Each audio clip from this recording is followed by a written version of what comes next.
Channel 4 has yet again published a highly defamatory news item and a video item against Sri Lanka. On the face of it, it is totally fabricated and devoid of any credibility whatsoever. Why we say so?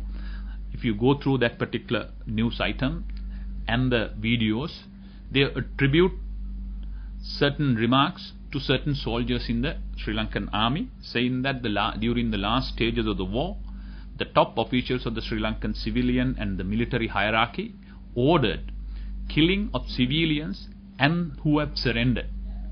But unfortunately, they don't divulge the names of the parties, names of those officers, their ranks, and anything to identify them. So in that sense, anybody could put anyone and cover their face and say that this is what this particular soldiers had confessed. And unfortunately, not even a voice cut from those particular soldiers have been given. So when you don't have a soldier of that nature, who had so-called worked for the government during that period of time, what is the credibility behind that? And this is highly defamatory. In my opinion, Channel 4 is carrying out a contract for a fee on behalf of the diaspora, which is totally controlled by LTT during the height of the terrorism, for a purpose.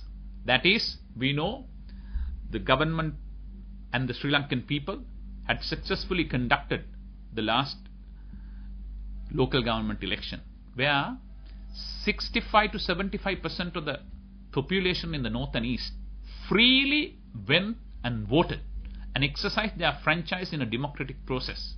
If there is so much of oppression and suppression, as they call in that video, how can people, 65 to 75% of our people, go there and exercise their franchise in a local government election and elect the TNA?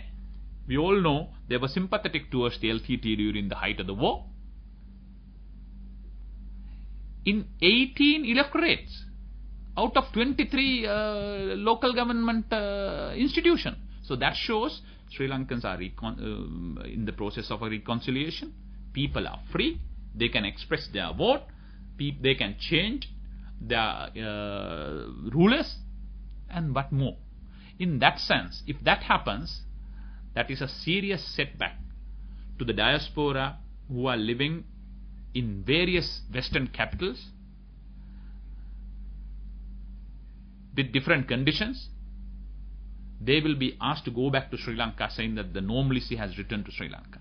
So the best way for them is to create some problem and mayhem here at the expense of our innocent Tamil brother and all Sri Lankans, so that they could prolong their stay there. So in that sense, Channel 4 had carried out yet another conspiracy against the country, against Sri Lankans, for a fee. I have no hesitation in saying so. On the other hand, we know that today some of the journalistic ethics in UK had really come under attack. We know what happened. The Rupert Murdoch media empire, the News of the World newspaper, how they have violated the privacy of even the people who are victims of terrorist bombing. They have shared information for a fee from the investigators and carried out for a fee. If they could do that in that country by the so-called established institution, what about Channel 4? Channel 4, because in Sri Lanka we all know about it because they have continued to air this about Sri Lanka. But internationally they are less known. They are trying to make this thing. If that is the case, if that is how the News of the World, Rupert Murdoch's empire is doing, what about the ethics of these guys? Therefore, I see this is a clear violation of our sovereignty. This is a clear defamation of not only a person, not only the military forces, but the entirety of the Sri Lankan country.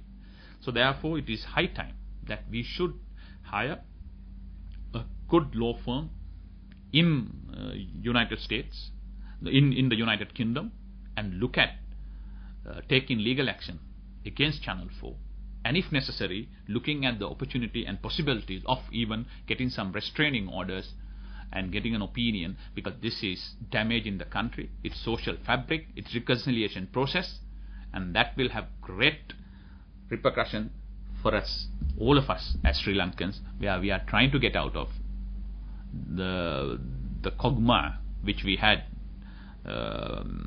undergone during the last 30 years of the war.